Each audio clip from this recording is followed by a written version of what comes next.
pudo haber cotizado por escrito, ¿sí? Entonces, también eso forma parte de la documentación de respaldo. Luego, el proveedor, cuando le entrega la mercadería a la empresa, seguramente le hizo una constancia, una nota de remisión, enviando la mercadería a la empresa, ¿no? Entonces, todos esos documentos forman parte de los documentos de respaldo de la transacción de compra de esa mercadería. La cantidad de documentos va a variar del tipo de compra, del monto de la compra, de dónde lo compra. Esos aspectos hacen que existan más o menos documentos que respaldan. Por ejemplo, una compra del exterior también va a generar la póliza, el embarque, los pagos de transporte, los seguros. Entonces, todo eso es parte de la documentación de respaldo de la compra si es del exterior. Ahora, si la empresa vende mercadería, también va a generar documentos de respaldo. En primera instancia será la factura que emita la empresa al cliente, ¿no? Una copia de esa factura queda en la empresa y el original se va con el cliente. Luego, si la empresa tiene almacén, habrá un documento de salida de almacén de la mercadería para llevarlo al cliente. Entonces, todo ese movimiento tiene que estar documentado. La salida de almacén y el despacho de la empresa al cliente tiene que estar documentado. De igual manera, dependiendo del monto, habrán documentos que respalden la operación. También dependiendo de la empresa, si es comercial, si es de servicio, si es industrial, también van a diferir un poco la cantidad de documentos de respaldo. Por ejemplo, el pago de un servicio de agua o el servicio de luz solamente amerita la factura, ¿ya? Entonces, como son pagos mensuales, no necesitan mayor respaldo que la factura. ¿Alguna consulta de los documentos de respaldo, jóvenes? Hasta aquí. La letra de cambio, ¿qué vendría a ser documento de respaldo? Exacto. Cuando la empresa vende mercadería a crédito, para garantizar que el cliente cancele ese crédito, le exige que presente una letra de cambio. Esa letra de cambio tiene un tiempo para que el cliente lo pueda cancelar. De lo contrario, la empresa puede cobrarlo mediante una acción judicial al cliente. O sea, la letra de cambio, el pagaré, son garantías. En este caso, la empresa le exige al cliente. O también cuando la empresa compra crédito, el proveedor también le puede pedir a la empresa la letra de cambio o el pagaré, ¿no? Son documentos que garantizan si la empresa vende a crédito, que ese crédito le paguen a la empresa, o si la empresa compra crédito, que la empresa pague ese crédito, ¿no? Entonces, de esa manera se utiliza la letra de cambio. Una pregunta, ¿los cheques igual vendría a ser documento de respaldo o no? Antes sí se presentaban cheques posfechados, o sea, por ejemplo, presentaban un cheque a ser cobrado de aquí a un mes o 2 meses, por ejemplo, ¿no? Con fecha de aquí a 2 meses. Entonces, eso de alguna manera garantizaba esa operación, pero actualmente no. El cheque es una orden de pago de inmediato. Si usted recibe un cheque hoy día mismo lo puede hacer dinero, ¿ya? Entonces, solamente facilita la transacción, o sea, el no manejar en efectivo. Ustedes saben que manejar efectivo es un peligro. Entonces, para evitar peligros por cuestiones de control interno, la empresa emite cheques para no manejar dinero, o actualmente se está dando también la transferencia virtual, o sea, usted no necesita ir al banco para hacer una operación desde su teléfono o desde su computadora. puede hacer los pagos correspondientes.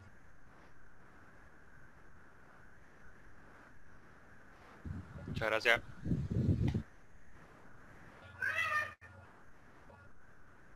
¿Alguna otra consulta?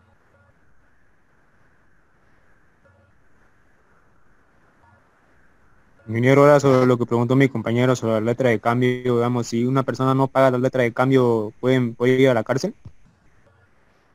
A la cárcel no sé, o sea, temas será el monto quizá, pero por lo general cuando uno exige una letra de cambio también te le exige alguna garantía y mediante una acción judicial lo puede cobrar esa letra, ¿no? Entonces quizá ya en la parte legal podría ser sujeto a que vaya a la cárcel, pero que yo sepa no es para tanto, ¿no? Pero sí podría ir dependiendo de cómo se haya suscitado esa letra. O sea, de repente hay algún escrito, algún documento que aparte de la letra también se comprometa a pagar esa letra, ¿no? Entonces, pero más que todo, la letra respalda, garantiza que el cliente cancele. Ahora, si va a ir a la cárcel, bueno, son temas ya legales.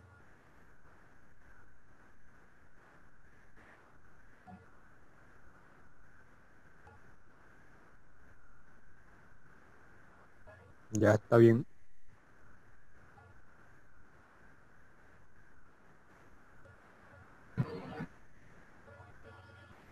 ¿Alguna otra consulta?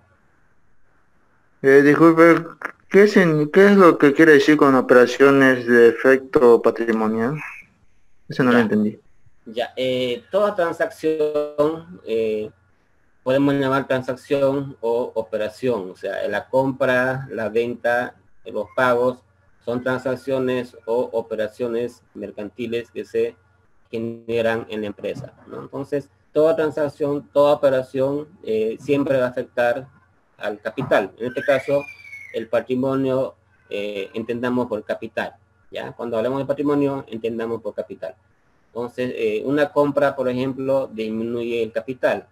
Un ingreso aumenta el capital. Eso se entiende por efecto patrimonial. Ya, gracias.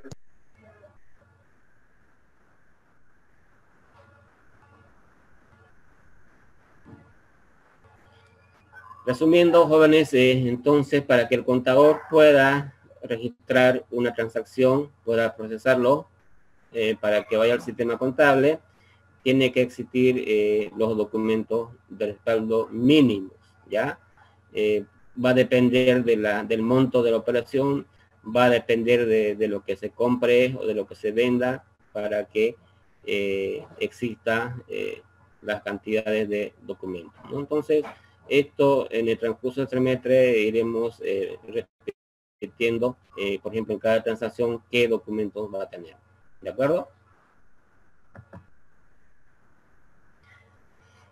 La clasificación externos e internos, ¿no? Los externos son los que son generados fuera de la empresa.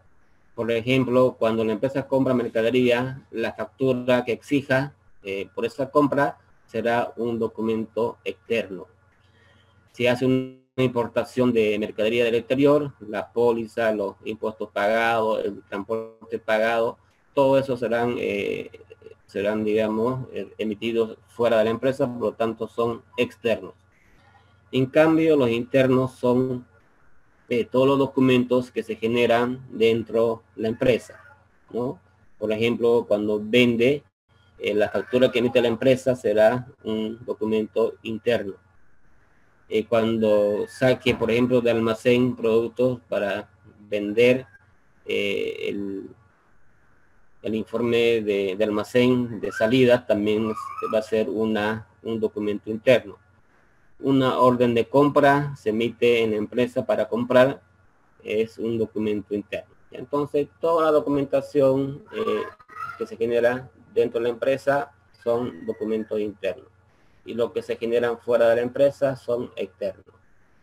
Igual, dependiendo de la empresa, van a ver la cantidad de documentos que respalden una operación, ¿no? Entonces, si la empresa es grande, seguramente van a haber más control y por lo tanto más documentos exigidos para respaldar las transacciones, ¿no? O sea, cuanto más grande sea la empresa, cuanto más sea el monto de la operación, entonces habrán más documentos que respalden esa transacción.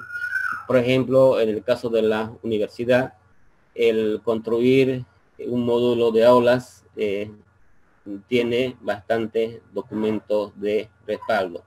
Desde el informe de inicio de los planos, la licitación pública, el contrato, qué sé yo, los informes de los fiscales, o sea, todo es un legajo de documentos que van a conformar los documentos de respaldo de la construcción de un módulo de aulas, ¿no? Por la envergadura, por el precio, habrá muchos documentos que, por ejemplo, comprar un televisor o una computadora, ¿no? Entonces, los documentos de respaldo van a variar en función de la magnitud de la empresa, a la magnitud de la transacción, ¿no? Todo eso hacen que se generen diferentes documentos de respaldo. Luego tenemos los comprobantes contables. En contabilidad se utilizan normalmente 3 tipos de comprobantes: el comprobante de ingreso, el comprobante de egreso y el comprobante de traspaso.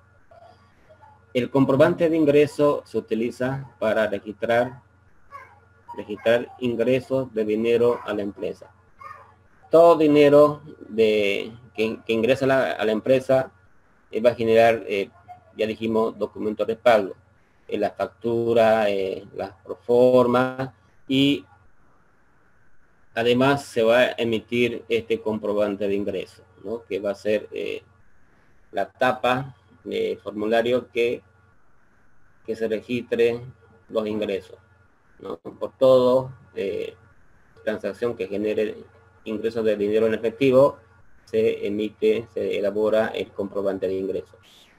Cuando la empresa paga, sale dinero de la empresa, se elabora el comprobante de egreso.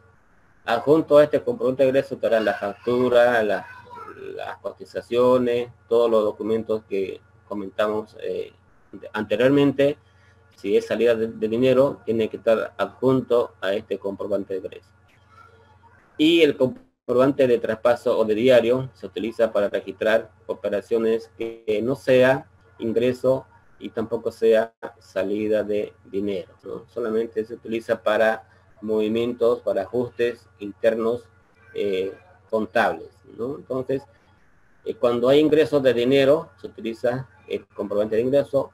Cuando hay salida de dinero, se utiliza el comprobante de egreso. Aquí en esta parte indica ingresos por, o sea, quién está pagando, quién está viendo el dinero, y esta parte es netamente contable, el debe y el haber de la transacción. En el pie del documento están las firmas autorizadas. Si no hubiera estas firmas, este documento no es válido. Si no hubiera este sello de un notario, tampoco sería válido para empresas públicas más que todo, ¿no? Las empresas públicas lo exigen bastante que cada de estos comprobantes esté con el sello respectivo del notario. Adjunto a este comprobante, le comentaba que tiene que ir los documentos de respaldo. Entonces, esto sería la tapa, y adjunto a esto sería, por ejemplo, otro documento que generó el sistema. Es lo mismo, pero esto lo mete al sistema. Aquí hay un cuadro resumen de como son varios recibos. Aquí están el detalle, la fecha, el monto, este ingreso que está aquí, ¿no? Entonces esta es la tapa, el comprobante de ingreso, y lo demás sería el documento o los documentos de respaldo de este ingreso, ¿no? Aquí está el monto, el numeral, literal, quién está cancelando, y aquí la parte contable y las firmas autorizadas.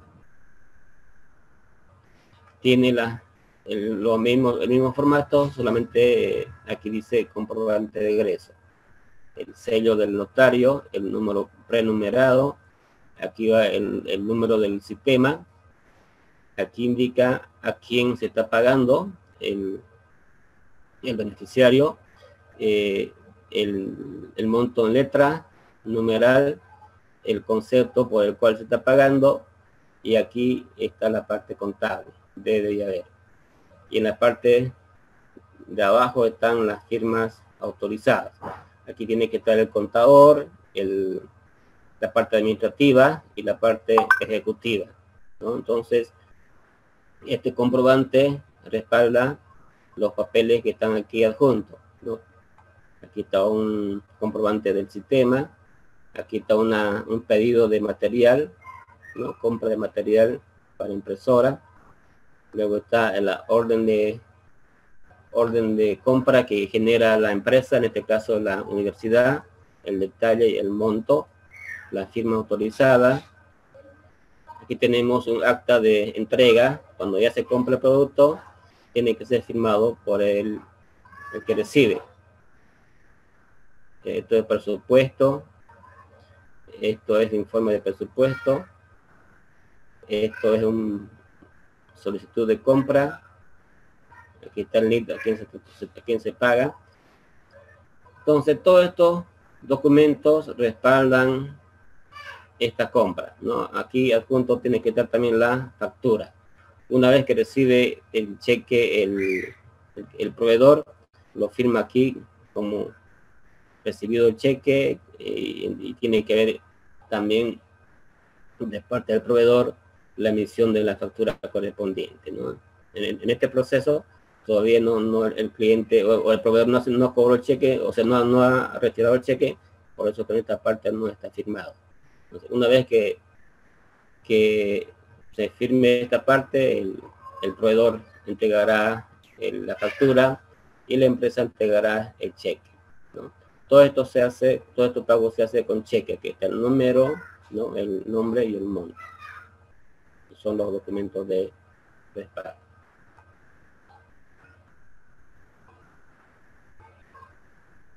Aquí es importante, jóvenes, vamos a parar un poquito para explicar en más detalle. O sea, siempre es más delicado la salida de dinero de la empresa, ¿no? Aquí es donde se efectúan todos los controles para que no haya ningún problema con la salida de dinero. Siempre la salida tiene que ser con cheque, ¿no? Si son, dependiendo de la empresa, hay reglamento que dice a partir de cuánto se hace cheque. Y por ejemplo tenemos la caja chica, que también tiene una empresa para hacer pagos en efectivo. Por ejemplo, para comprar un lápiz, para comprar un foco, no vamos a emitir este formulario y no vamos a emitir cheque, sino para esos casos se hacen uso de un fondo que se llama caja chica. La caja chica maneja dinero en efectivo, ¿no? Entonces estas compras son, por decir, mayores a 1.000 bolivianos.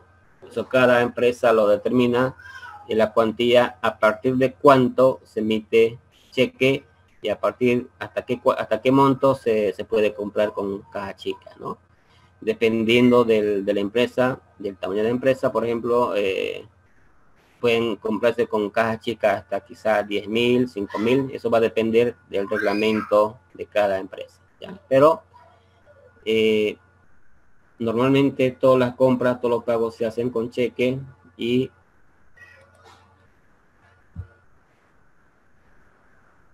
el cheque tiene que estar debidamente aquí, los datos exactos del cheque, el nombre a quien se está girando el cheque, el monto, ¿no?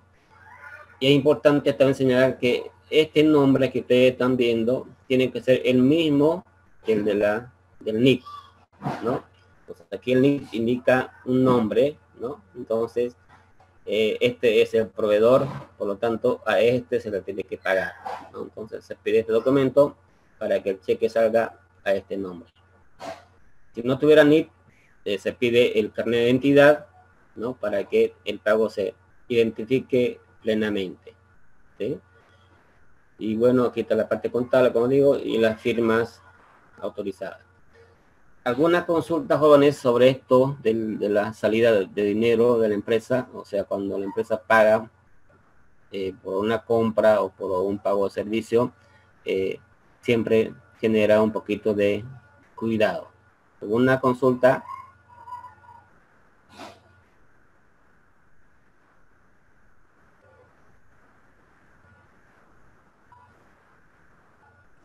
No, licenciado. Ya.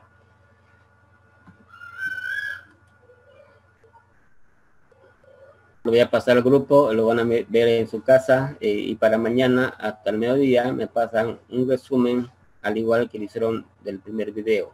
Ya, entonces, este segundo video que no está queriendo descargar, yo lo voy a pasar al grupo y ustedes lo miran con más calma en su casa, hacen el resumen y me lo mandan hasta mañana al mediodía. También mañana le voy a hacer conocer todos los grupos que me han enviado, la fecha de exposición y el tema, para que ustedes vayan preparando. Vamos a ver si el lunes hacemos la primera exposición. Yo en la mañana voy a mandar como les digo, la fecha, el grupo que va a poner. Entonces para el lunes ya tenemos un grupo, mañana le haré conocer cuál es, y el tema también. Licenciado, una pregunta. Sí. Han adicionado nuevos compañeros y de mí se modificó la lista de mi grupo. ¿Se la puedo volver a pasar? No, suficiente con que ya el grupo... ¿Hay algún formato de exposición o usted nos va a dar eso después por WhatsApp? Bueno, el formato, los puntos del tema yo lo voy a pasar. Tendría que ser vía Zoom y utilizando diapositivas, ¿no? A no ser que ustedes tengan otro método mejor para exponer, pero yo les dejo a su criterio la forma de cómo van a exponer, la forma más práctica posible para que todos lo puedan ver y entender, ¿no? Entonces, eso lo dejo al criterio de ustedes. Y digamos, por ejemplo, si hay un grupo de 7, suficiente que pongan 2 o 3, los que vean ustedes conveniente, los que tengan facilidad de palabra para que puedan exponer. O sea, no es necesario que expongan todos, pero si ustedes quieren exponer todos, no hay ningún problema, exponen todos, pero se puede exponer 1 o 2 dependiendo de ustedes. Y otra cosa, el tema tienen como, yo le voy a poner los grupos, los temas tienen que hacerlo todos los grupos, ¿ya? Por ejemplo, para el lunes me van a hacer todos los grupos el tema que le voy a indicar. Solamente que uno lo va a exponer, pero los demás tienen que entregar informe. Y cuando acabe la exposición del grupo, los demás grupos tienen que hacer un resumen de lo que han expuesto sus compañeros.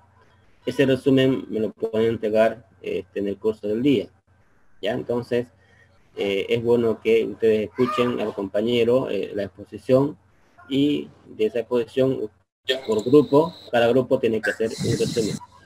Y eso les va a servir para el primer parcial. De esos temas que se pongan, van a salir las preguntas para el primer parcial. ¿Y todo se va a mandar escrito a mano, así como estamos mandando lo de los videos? Sí, correcto. Mediante su WhatsApp de usted también. Sí.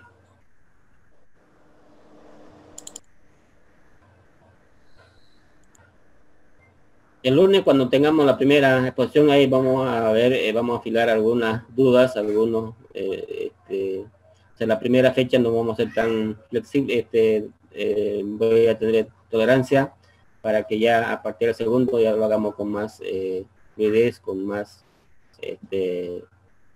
conocimiento de cómo vamos a operar esto de los grupos, ¿ya? Entonces, yo mañana le haré conocer la numeración de grupos y el tema y cuándo van a exponer, pero considerar que ya el lunes tiene que haber un grupo que va a exponer.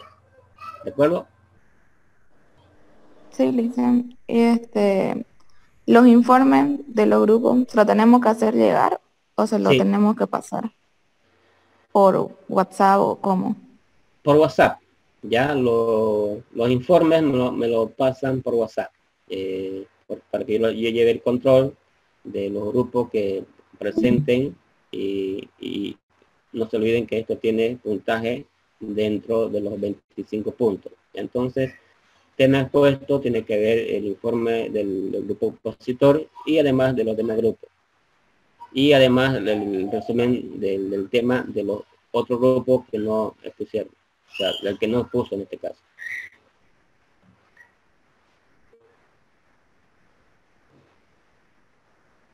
Ok, Licen, gracias. ¿Los informes los hacemos en Word o a mano igual, ingeniero? El informe de la exposición lo pueden hacer en máquina, ¿no? Ahora, el resumen, también pueden hacerlo en Word, no hay problema. Ustedes vean la forma más práctica y más cómoda para ustedes, ¿ya? Porque el tratar de querer, digamos, de una o de otra forma, quizás sea coartarles quizás alguna forma de cómo ustedes pueden expresarse. No habrá ningún problema, ya sea por escrito, de manuscrito o por vía o un Word, como ustedes dicen, utilizando una computadora. Ya eso se los dejo a criterio de ustedes.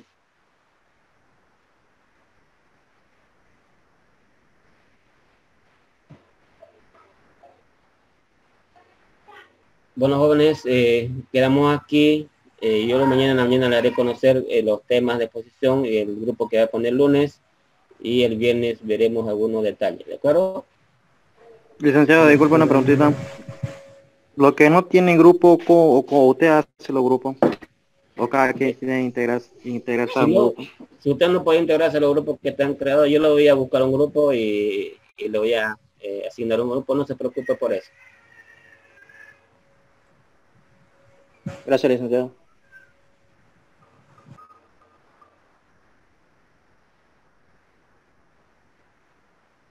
¿Alguna consulta?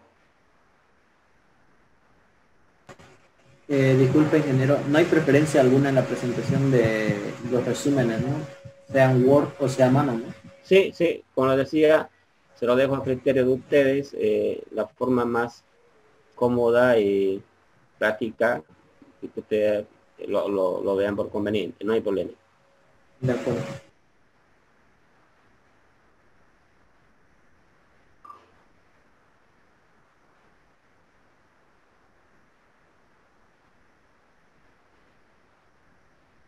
Bueno, jóvenes, los espero el día viernes a la misma hora de costumbre. Muchas gracias, hasta luego. Hasta luego.